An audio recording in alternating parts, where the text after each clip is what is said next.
Welcome back to the Investing on the Go podcast, and Happy New Year to our listeners. For our first episode of 2026, I'm joined by Juliet and Darius once again to reflect on a year full of surprises and to discuss what investors should be watching next. So good morning, and thank you both for joining.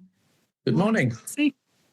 Now, let's start with looking back before we look forward. So if we rewind 12 months, markets have confounded a lot of expectations once again. So what has been the biggest surprise for you last year? Well, I guess, it would be the market's resilience and kind of lack of volatility, despite such an unstable global picture, because 2025 saw a marked rise in geopolitical tension with Trump's tariff wars, wars in Ukraine and Gaza, and increasing tensions between China and the US. And then you've got the rising threat of climate change with wildfires destroying much of LA. Not to mention concerns around AI governance and disruption, cybersecurity. I was one of the many who had their shopping curtailed by the M&S website shutdown, and economic clouds with persistent inflation, high government debt. So this is a cheery way to start the new year, isn't it? But in 2025, the global sector was up over 11% and Europe was up over 22%. Yeah, I think if we do rewind to this time last year, it was just before Donald Trump's second inauguration, and I'm pretty sure a lot of our commentary was around volatility and, the utterings of the president, whether they be geopolitical or market sensitive or, as we found out, tariff driven, would lead to volatility. And I think if you look back at last year, and you can overlook those mad 10 days in April when the Liberation Day announcements came, and then the sort of pausing of the tariff, and saw a huge rebalance. You'd actually see basically a straight upward line. The other, observation, I think we'll touch on it later, is actually it wasn't just the US last year. Juliet has mentioned Europe, but Asia, emerging markets, China, even the good old FTSE 100 had a very, very strong year, outperforming the US. So it was really quite a broad spread. I shouldn't say this, but I have an annual bet with one of our clients. Even though it's his hobby and my day job, he beats me probably 8 times out of 10. And I picked Germany on the back of their stimulus announcement, and it was up 25%. He picked Brazil, which was up like 50%. So even when you win, you sometimes lose. And we talk a lot about valuations, we talk about inflation, we talk about geopolitical. The one thing I think last year was a really sharp reminder of trying not to be too clever. Markets do go down, markets do go up, but over time they go up. If you are close to or needing your capital, then you should have less of it invested. That's a simple rule. But if you are a long-term investor, then regardless of age, you don't want access to your capital in the next 3 or 5 years. Staying invested is the right thing, because if you, like a lot of people did, were very nervous, including us, but when the Liberation Day stuff happened and you went into cash and you thought the tariffs were going to be dreadful and all the rest of it, which was what it looked like, then you would have probably been crystallizing the fact that you missed out on that massive rebound, not just in April, but then the very strong markets we had over the summer and the end of the year. So staying invested, trying not to be too clever, because markets can ignore all the things around them sometimes. Well, let's talk about performance then last year, because as you said, it wasn't this usual US story that we see. We had Latin America, commodities, China, European smaller companies, which I think you mentioned, all in the top 5 for the best performing sectors in 2025. So what is driving this shift away from what has long kind of dominated this US story? Are we seeing this broadening of returns for investors? I think, sorry, Jules. I mean, the only thing I will say on that is when you look at a sector, as we do regularly, you could normally identify a theme or a trend, or in fact, an investment style, which has dominated the year before. When you look at the UK sector from 2025, it's all value funds, predominantly because I think the UK largest companies index is a value index anyway. But all the value funds are at the top. Whereas you look at the global sector, you find a mixture of value and tech funds, basically, or high growth funds. And that's sort of unusual. And I think, again, that sort of speaks to this broadening of returns that we saw in 2025. Yeah, I mean, I think it was, the broadening away from the US, as we've talked about, with nervousness around the tariffs. So investors sort of started to look around and realize that there were other areas which looked cheaper. And, the US had been the focus for so long that, it was just so much more expensive than elsewhere. But to put it into perspective, if you look over 2 years, Latin America has actually only done 4% compared with over 30% for the US. And if you look over 3 years, China is up just under 11% and commodities are up 23% versus the US, which is up over 52%. So yes, other areas did better last year, but it's just a marginal shift, really. So how do you think that investors then today, looking forward, given what you've said about more longer timeframes than just obviously a single calendar year, should they be looking at US equities in their portfolio as we stand today looking forward? I'm hopeful that this sort of broadening out of returns continues. There was a time when investors weren't in love with the US. I mean, obviously, I'm not old enough to remember back that far, but Darius was talking about it. So I looked up some numbers. And from January 2000 to 2020, China was up over 530%. UK smaller companies, European smaller companies, and Latin America were all up over 380%. And the US was up just 179%. So that may shock people who've just, really just seen the US sort of going up. You obviously can't ignore US equities, and they may well continue to outperform. But I'm nervous about valuations there. And I was just actually looking at a clip from CNBC where they were talking about the fact that all the analysts in the US are predicting strong returns from equities this year. And that just rings alarm bells with me. We've also got midterm elections, and they tend to impact markets and cause greater volatility. So the jury's out, really. I mean, investors could rotate some of their tech profits into more unloved US sectors, such as healthcare, perhaps. Yeah, I mean, US valuations were expensive at the start of 2025, and they're even more expensive at the start of 2026. The point that Juliet makes about analyst expectations for returns in the US demand one thing, and that is strong company earnings. When you're priced on a PE of 50 and you're expected to earn, say, 30 cents per share, and you earn 35, great. But if you only earn 28, it's only a minor miss. But it's a profit downgrade. And when you're on a very high PE, markets can react quite strongly against you. But I mean, the US, there's no getting away from it. The US market is expensive. And I think a narrative that came from the Liberation Day announcement and that broadening of returns in 25, were that people were just starting to think, do I have to put all my investments in the US? Which, if you've done that the last 10 years, Juliet observed some 20-year numbers, but actually in the 2010s, the US was the best market and not so good in the noughties. People are talking again about emerging markets, very out of favor area. Generally, nobody's really been investing in them. But if the dollar under the current regime continues to weaken, that's generally good for emerging markets. So I think there's that broadening of thought.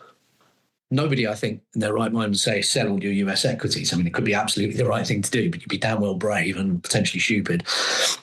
But it's, what do I do with this year's ISA or next year's ISA? Am I still allocating in that same way as lots of people have done, just buying US index? And, I think people do need to consider other geographical areas, maybe for new money, as much as switching out of US equities within existing portfolios. But if you were a valuation-based investor, you would definitely be reducing your US holdings. I, interestingly enough, got a kind of email this morning from Aviva that said about, diversification for the year ahead could be dollar underweights and gold. So we'll come to gold in a second, but I want to stick with the dollar story, but also emerging markets, as you mentioned, coming back on people's radar alongside China, which I know we have talked about in previous episodes. We've talked about China in great detail, but it does seem China and emerging markets more generally are coming back on people's radar for a number of reasons. Are they simply valuation points, some of which you've talked about already, or is it more structural things like their role in the AI story or supply chains? What has really brought that focus back in more recently? Well, for developed market investors, I think the dollar is a key issue. And loathe it or hate it, emerging markets, a big part of the emerging market story is China. If you're very negative on China, you maybe want less exposure. What we saw was quite a big re-rating in China last year, and it is definitely no longer as cheap as it was. So I would... I'd say the easy money has been made in China, but that doesn't mean you can't make strong returns. And I think the China of 2000 to 2010 was that massive urbanization, which was very good for commodities globally. And then you sort of move to a more middle class type economy, specifically in the cities. But then they had a property boom, which actually has been a property bust and has really dented, I think, the confidence of the Chinese. We saw that everyone expected China to boom when they reopened from COVID. It didn't happen because the Chinese didn't spend.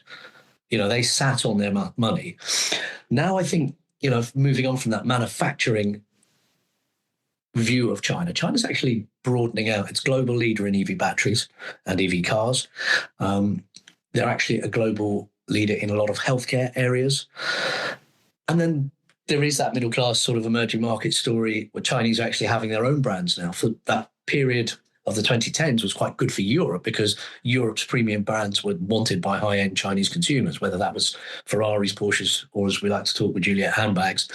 Now they are, they're having their own higher-end brands. So I think very difficult to totally overlook the second biggest economy in the world.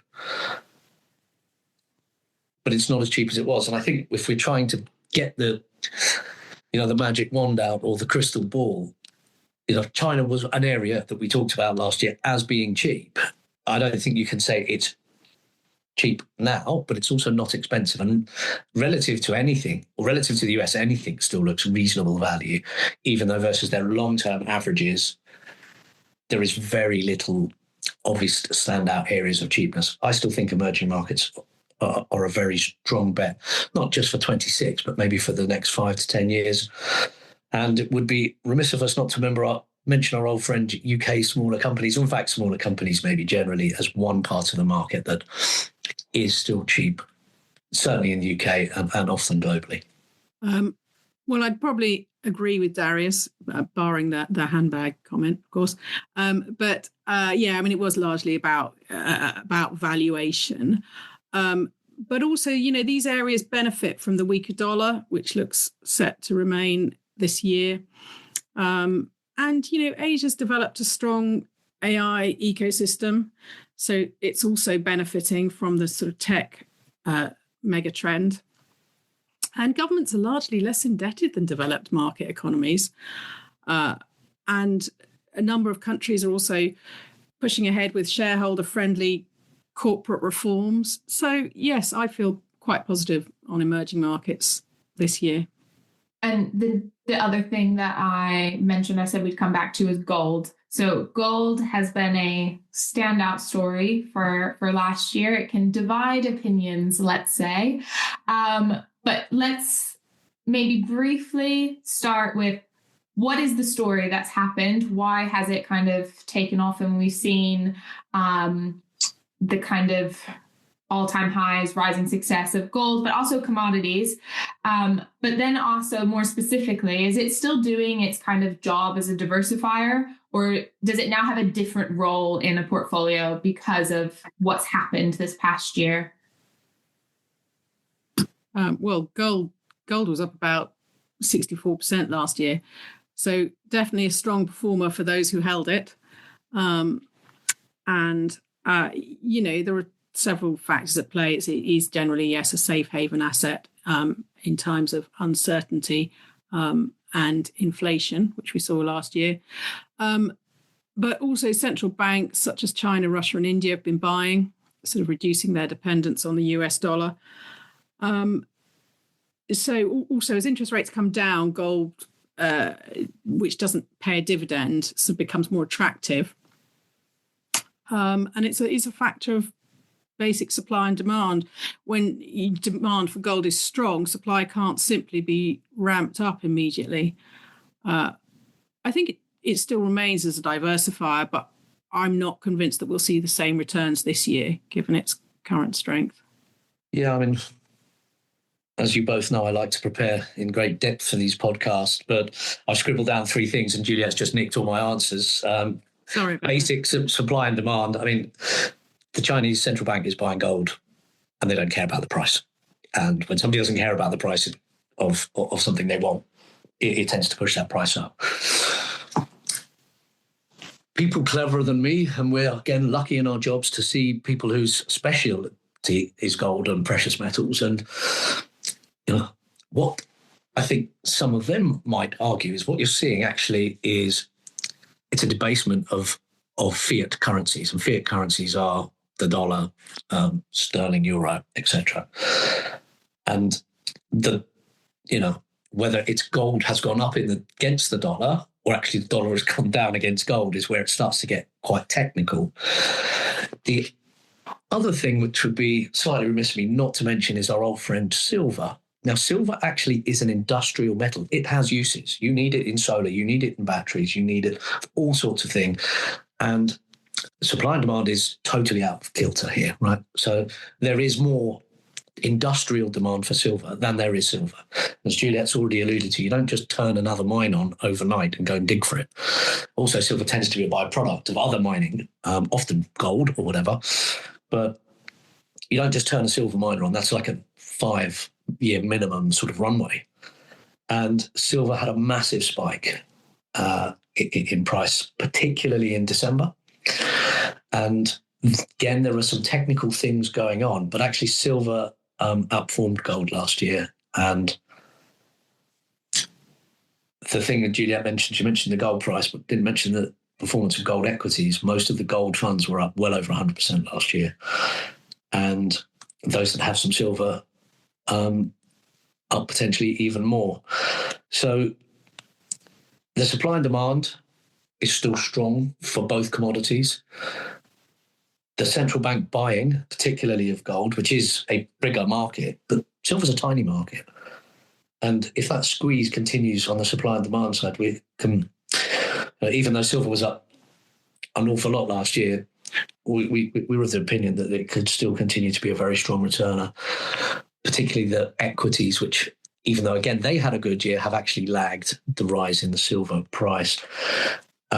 Small wealth or health warning, it's volatile. It does go down as well as up.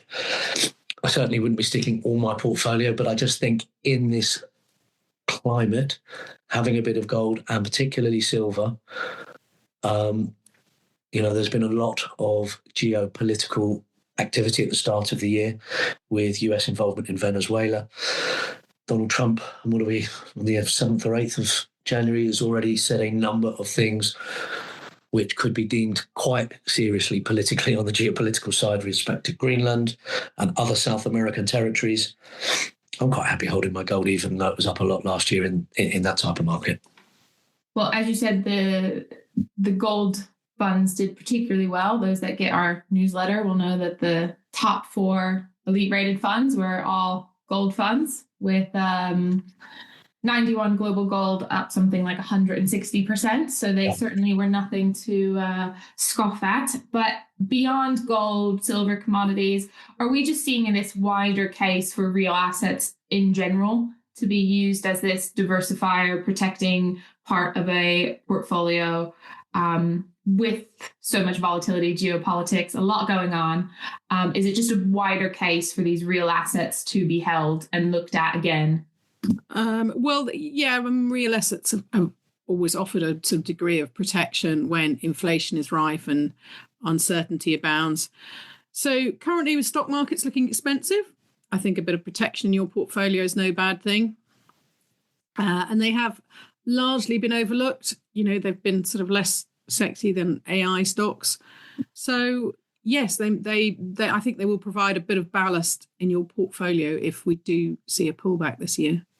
Yeah, I mean, real assets is quite a broad church. I mean, we've focused on the precious metals end, but it's also real estate, infrastructure. You know, these are real assets. And as Juliet said, tend to be the sort of assets you want when there is inflation. There is still inflation in the system, but most people, saying I fully subscribe to this, think inflation is going to come down materially in 2026. I know we're going to talk a little bit about AI. I think AI could be quite deflationary in the medium term as technology and the internet and iPhones were, Uber was a deflationary force for taxi fares. New technology comes out, you used to have to pay 50, 60 quid for a black cab to go almost anywhere in London. You can do that journey for £25 now. And that's, so AI, I think, will be a deflationary force for the years ahead. I think commodities, which we have touched on, I think you sort of almost need to look at them as an individual commodity. The rare earth commodities, which are needed for the electrification of the world, are fairly heavily dominated by China, and other commodities are not. So there will be individual supply-demand characteristics to each type of commodity, and I think we're broadly quite positive on commodities, full stop, for the year ahead. Well, let's talk about AI then, because as you said, we've got to come to it eventually, so might as well just get it done with. It's such a popular story, and the capex has been enormous, as we've seen and heard. But how big is the risk that these earnings don't live up to their expectations? And what does that mean potentially for investors and markets should that happen? What should we expect with this AI story? Is it still full steam ahead? Well, I think AI is such a difficult call to make, isn't it? On the one hand, it has the capacity to provide enormous boost to productivity and growth, as you say, Darius. But as Stacey alluded to, the capex being spent is eye-watering. There's analogies have been made with the dot-com bubble, but today stock prices for the AI leaders are generally sort of supported by solid earnings growth. So that is slightly different. And the companies making these aggressive AI-related investments can support their massive capital spending far better than those sort of small tech stocks of the late 1990s. But valuations are high. And these sort of long bull markets where you've got sort of rapid innovation do often sort of stall along the way. And it does come down to confidence again. As long as investors believe that the outcome justifies the cost, they're going to continue to do well. But any sort of setbacks, I think could cause a significant pullback in share prices. Obviously, if the tech bubble bursts, it's going to take other sectors with it too. But more lowly valued sectors and regions should stand up better. Yeah, I mean, there's a number of things. The capex that Juliet's mentioned being eye-watering is mostly coming from cash reserves and earnings by these companies. Not all of it. At our investment dinner we were joined by Dr. Ian Mortimer, who's one of the fund managers at Guinness Global Equity Income and Guinness Global Innovators. And he said, when you have a bubble, yes, you have this exuberance, you have high valuations, but you also have a lot of debt. And there isn't a lot of debt in those hyperscalers. If I ever prepared for these podcasts, I'd remember the names, but something I read yesterday, 3 of the Mag 7 are now in the value index in America. So it's not, again, a bit like the commodities, it's not one brush fits all, but I think it was Amazon and Meta, they don't enter somebody's sort of value index. So you sort of have to look at them differently. But NVIDIA was $90 during Liberation Day, and it's $180 now. But the chips that they're producing are wanted by everybody. So if we wake up and you find out, headline Meta refuses to spend its $80 billion on capex this year, then I think we're looking at a different world. But whilst they are continuing to spend these vast sums of money in the race to get AI and generative AI and singularity and all these lovely technical words to be the first one there, the other thing I think we talk about capex is basically, am I getting a return on my investment for all these pounds, dollars primarily, that are being spent? And nobody was really talking about that much till last year. They knew the capex really ramped up in 24. But now people are saying, all of this money, is it going to lead to return on investment? I'm very much on the jury is out. I mean, it's huge, like hundreds of billions being spent. It's just enough to build a lot of infrastructure. And I think if, as Juliet touched on, if there is any wobble in the US stock market around the hyperscalers or the Mag 7, it may well be the forgotten areas, things like quality investing, those companies with pricing power. Juliet's already touched on healthcare, consumer discretionary, all the things that tend to outperform certainly difficult markets, but have been very much left behind. And there are a number of funds, elite rated and not elite rated funds, that really struggled in the last few years because that's their style. It was a great style for the 10 years in the 2010s, but it hasn't been at all in the last 3-4 years. Quality style of investing, you've got growth, quality and value, really has not been the place to be. And it's done. I think we hold some in the funds that we manage, and they've been sort of the worst performers, if you like, certainly in absolute returns. But we've continued to hold them for that balance, of style. But if there is to be a choppier road ahead, we would expect that style to be a style that sort of backs us up. And we, healthcare is something we bought last year and continue to see attractive because it just didn't enjoy the returns that the rest of the market did. Now, this is a Outlook-esque adjacent podcast, but I've taken it easy on you, and I'm not going to finish with asking you to pick a sector for the year ahead, but I'm going to finish with something slightly different. So as we look ahead, what is one thing that you think that investors should be doing more of? And then on the kind of opposite side, what is something that they should be doing a little bit less of in the year ahead? So Jules, why don't you start? What do you think? So one thing to do more of, well, I think more diversification for all the reasons that we've outlined previously, really. I think you need to make sure that you are quite well diversified. So I think that's important. And one thing to avoid, I think, don't buy last year's top performers. You could be buying into areas that are expensive and may well not do as well going forward. And if we see a market pullback, above all, as my father used to quote to me, if you can keep your head when all about you are losing theirs. I'm not entirely sure that Kipling was referring to investing, but I think it works for all areas of life.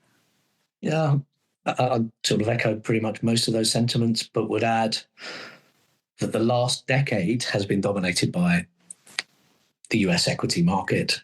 But again, a very narrow number of stocks have driven the vast majority of performance. They get bigger and bigger. At the start of 2025, the Mag 7 was 37% of the S&P. So you think you're buying 500 companies. Well, actually, you're got nearly 40% of your portfolio in 7 stocks. So Juliet's point on diversification, I absolutely agree.